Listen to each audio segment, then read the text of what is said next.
Somewhere in your family, there's a story about twins that nobody tells anymore. For most of human history, the birth of twins wasn't a celebration. In dozens of cultures spanning 4 continents, it was a death sentence for the babies, the mother, or sometimes the entire village. The real reason has nothing to do with superstition and everything to do with a biological threat ancient humans understood better than we do. In 1899, anthropologists working in the Niger Delta documented something they didn't expect to find twice, then 3 times, then in every village they visited. Twin births treated not as fortune, but as catastrophe. A mother isolated, a village in mourning before anyone had died. Sometimes by morning, only one child remained. This wasn't one culture's cruelty, it was a pattern. The same fear, the same rituals, the same impossible choice, found independently among the Yoruba of West Africa, the Inuit of the Arctic, parts of ancient Sparta, and tribal societies across South America and Polynesia. Cultures with no contact, no shared language, no shared myths. All of them somehow afraid of the exact same thing. This is not ancient ignorance. This is about you. Because the math your ancestors were running with their lives is the same math your body is still running with your attention, your time, and your love right now. Most people assume twin fear was pure superstition. Fear of the unnatural, the uncanny, 2 souls where there should be one. But the part nobody mentions is that early human mothers were operating under a brutal physical constraint that made twins a genuine emergency. A single infant in a hunter-gatherer band already demanded near-constant nursing for the first 2 years of life. Anthropologist Sarah Blaffer Hrdy, who spent decades studying primate and human maternal behavior, calculated that a mother in a foraging society could realistically sustain 1 nursing child at a time without risking her own survival. 2 infants meant halved milk, halved calories, halved attention, for both. In one documented case among 19th century missionary records in the Niger Delta, communities described twin births using a phrase that translates roughly to 2 where there should be 1 provision. The fear wasn't about the babies being unnatural. It was about a single body being asked to keep 2 new lives alive when keeping 1 alive was already a daily negotiation with starvation. This is the part that should unsettle you. Your ancestors weren't reacting to magic. They were reacting to math they'd watched fail before, over and over, in mothers and infants they knew personally. And before you think this is only ancient history, sound familiar? Every parent today still quietly runs a version of this calculation, deciding which child gets help with homework tonight, which relationship gets the last reserves of a brutal week, which commitment finally has to be dropped because there isn't enough of you to go around. In the societies where twin fear was strongest, the resolution wasn't random. Among several documented groups, including communities studied by colonial-era ethnographers in West Africa, the decision of which infant would be raised was determined by birth order, by which infant cried first, by which appeared stronger in the first hours. Never by sentiment, because sentiment was a luxury scarcity didn't allow.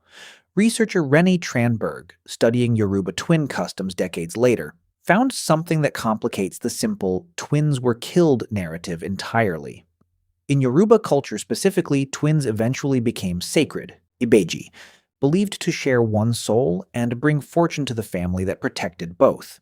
The fear didn't disappear. It transformed, from a threat to be resolved into a power to be honored once farming, food storage, and community support made raising 2 infants survivable again. The fear had never been about twins.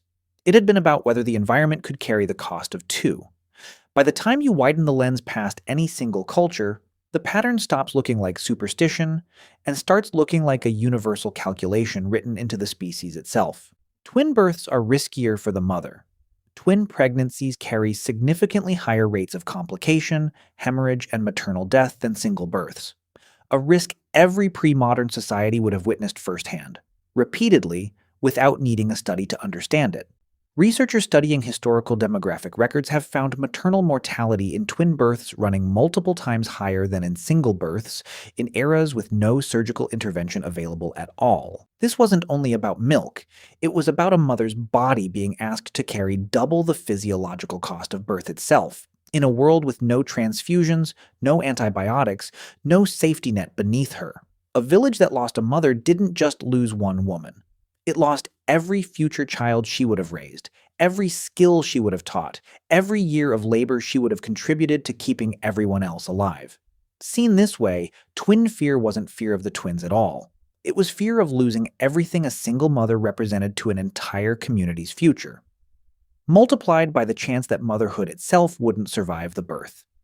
Here is the detail historians rarely say out loud. In several documented twin-fearing cultures, the decision wasn't made by a parent. It was made by ritual, a method, a custom, a rule older than any individual family.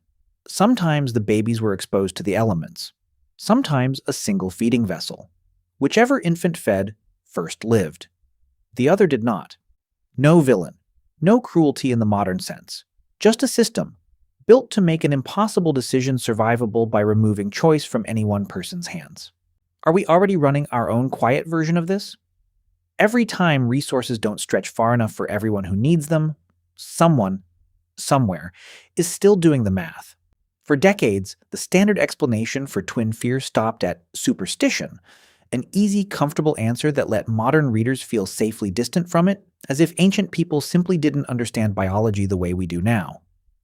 But anthropologist Hurdy's research, built on direct observation of maternal behavior across primates and pre-industrial human societies, points somewhere far more uncomfortable. The fear of twins wasn't irrational at all. It was one of the most rational responses a resource-limited species could produce, a precise inherited calculation about what a single body and a single community could actually sustain. The myths, the rituals, the rules about which infant lived, these weren't expressions of ignorance. They were the social technology that made an unbearable mathematical reality survivable, repeated independently by every culture that ever faced the same scarcity. Because scarcity always does the same math. It was never about twins. It was about limits. If something as fundamental as parental love was once partly governed by a community's resource math, what does that mean for everything we now call instinct? Every time you feel stretched too thin to give everyone in your life what they need, your children, your parents, your partner, your friends, is that failure?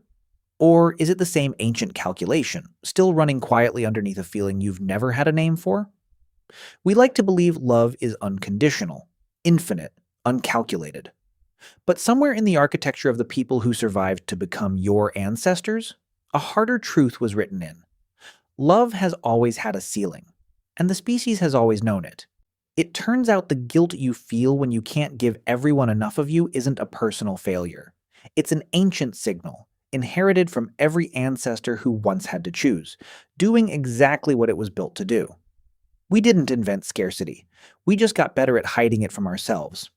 Have you ever felt like you couldn't give everyone in your life enough of you at the same time? Tell me what that felt like in the comments.